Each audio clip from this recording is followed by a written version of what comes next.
Good morning. This is Giovanni Gallucci, joined by Chloe Dawn and Rachel Donovan, and this is the Daily Trend Report. Morning, Giovanni. Morning. Sunday, and the pavement's already hot in Marfa. Coffee number 2.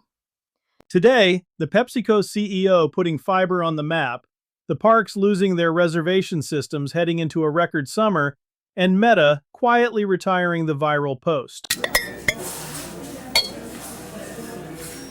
So the line came on the earnings call. Ramon Laguarta said it out loud. Fiber will be the next protein. And McDonald's CEO said the same thing the same week. When the corporate suits at PepsiCo and McDonald's are reading off the same script, that's not a fad anymore. That's a category. What's the cultural engine underneath it? Fiber maxing. It's a grassroots Gen Z thing on TikTok. The challenge is daily fiber from whole foods.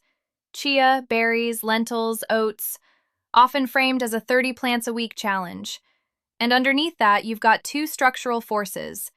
The GLP-1 wave pushing people towards satiety, and a deeper public read on gut health. So this is the same arc protein walked. Same arc, faster cycle.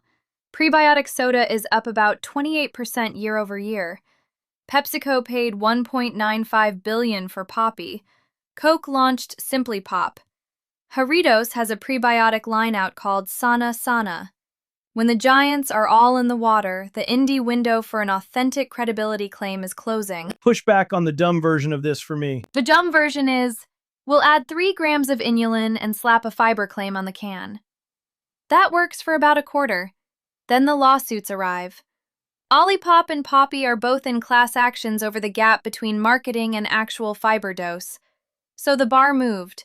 Real dose, real source, on the front of the pack. Where does the multinational lose this one? They lose it on credibility. Pepsi can put fiber in a can. They can't tell you the chia was grown in a real place by a real farmer. That's the structural advantage for a clean label brand. The credible sources are whole foods. So if your fiber is coming from oats and chia and the back panel is a list a kid could read, you've got the story. Pepsi has the distribution. You have the trust. And the trap to avoid. The trap is hyping a number people will check. Every NPR piece, every Mayo Clinic explainer, every gut health book is saying the same thing. Don't ramp fiber too fast. Drink water. So the brand that wins is the one that teaches the ramp, not the brand that brags about the dose. The honest voice owns the trust position when the trend cools. What's the second order move while everybody's fighting on grams? Pair the fiber with one more credible benefit. Not 5, 1. Real food protein from a recognizable source. Eggs, almonds, skyr. The buyer reading labels for fiber is the same buyer who's done with isolates. Made with eggs and almonds beats 20-gram protein blend right now in the same set. Stack one thing, not a fairground. And the retailer side is moving on its own. Aldi's expanding their restricted ingredient list from 13 to 57 by 2027. Texas and Louisiana laws now mandate labels for 44 ingredients. Even Coca-Cola, Kraft Heinz, and Nestle have joined a national labeling lobby called Americans for Ingredient Transparency. That last one is the tell. The giants aren't asking for transparency because they had a change of heart. They're trying to shape the rules before the rules shape them. Get loud about your label now, before disclosure stops being a flex and becomes a baseline. 3 things you can actually do this quarter. 1. Put the fiber gram count on the front of the pack and name the food source. Made with chia and oats, outsells 5-gram fiber blend in the same aisle. 2. Build the education layer. 1 short carousel per week on how to add fiber gradually. That's the trust deposit no multinational will ever bother to make. 3. Audit your back panel for words a real shopper can't pronounce. If they can't read it, they don't trust it, and your fiber claim drowns in the noise. National Park Service just canceled the reservation systems at Yosemite and Arches, heading into a semiquincentennial summer. New free entrance days stacked on already packed holidays. Proposed budget cut of 20 to 25%.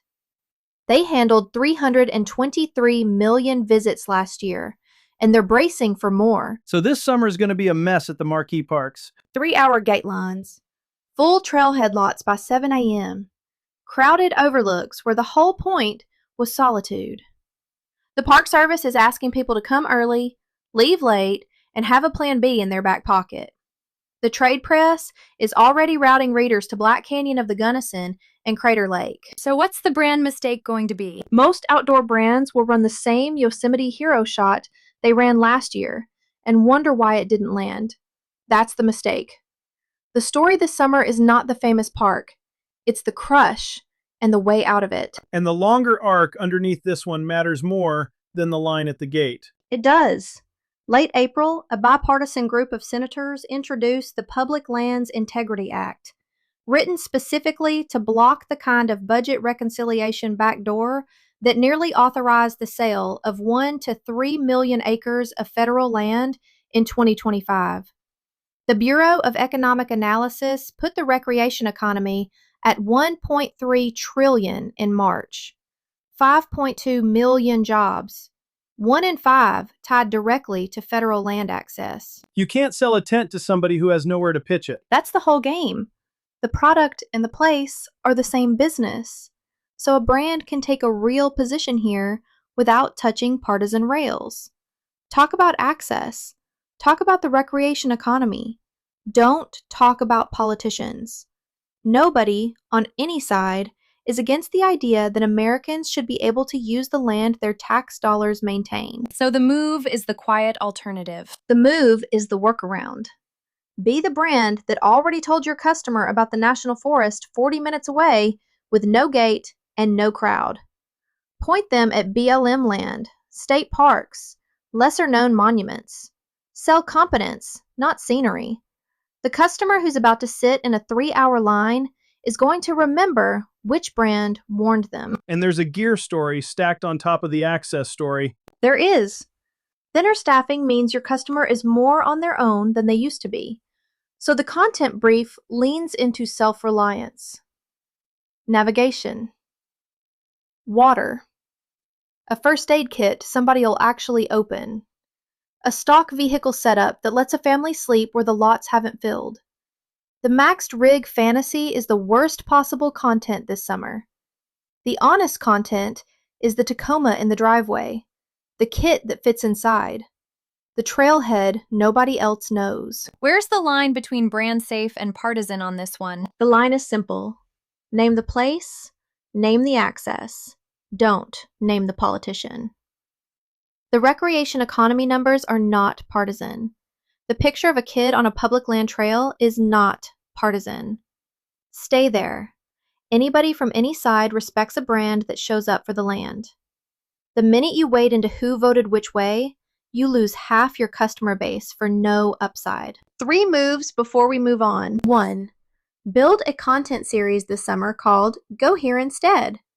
1 post per week, 1 quiet alternative per week, state by state. 2.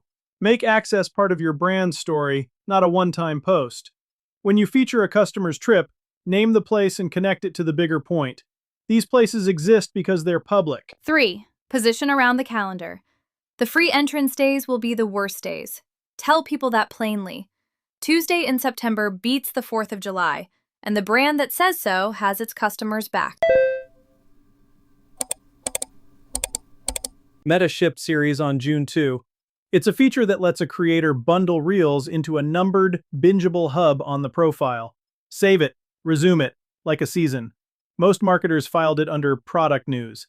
It's not product news, it's the platform telling you, in writing, that the viral lottery is over. Why is this the shift everybody missed? Because the math under organic social just flipped. For a decade, the game was the spike. 1 post hits, the graph jumps. 48 hours later, you're back at 0, paying the same attention tax. The platforms paid for that. They don't pay for it anymore. They pay for the return visit.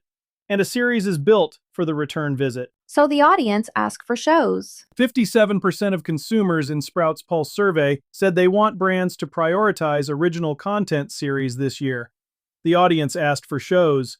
Most brands are still shipping ads. Sprout, Hootsuite, Slate, the rest of the trend press all flagging serialized content as the defining 2026 shift independently. That's the multi-source repetition that separates a real trend from a hot take. And there's a compounding piece nobody talks about. Episode 3's audience is pre-sold on Episode 4, which means your cost to reach them drops every single episode.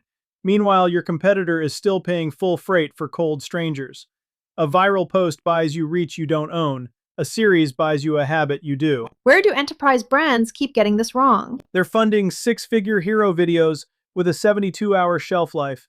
They're producing the most expensive version of the format the platform is actively deprioritizing. Big budget, wrong direction. Meanwhile, a small operator with a numbered weekly series and 70% polish is compounding past them. And the constraint is the point. The constraint is the whole point. A series needs a format that survives 20 episodes, a recurring question, a fixed segment, a character who shows up every week. If it only works once, it's a post. If it works every week, it's a business. So the move is name it, number it, ship it. Name it, number it. Ship episode 1 this week at 70% polish rather than episode 1 at 100% polish whenever. Consistency is the retention mechanism. Gloss is not. And the metrics underneath this all moved too. They did. Saves and DM shares are weighing several times more than a like in the new ranking. So design the episode to be sent to a friend. Show this to the person on your team who needs to hear it, is worth more than any amount of applause. And the share has to feel like a favor, not a chore. If your audience screenshots a slide and texts it, the algorithm reads that as the strongest possible signal a piece of content can earn. And the platform diversification piece on top of all that. TikTok US closed its deal in January, and the recommendation engine got retrained on US-only data.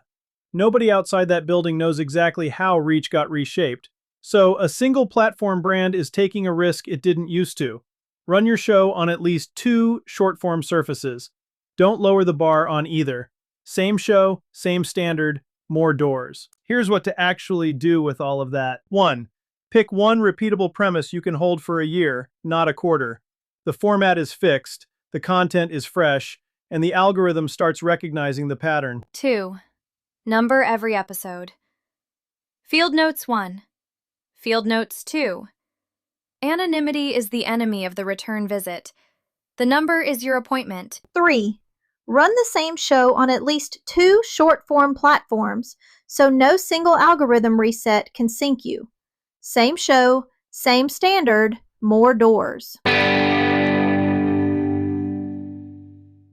If you run a brand or a category and you want a content engine like this one, that's what we build at gallucci.net.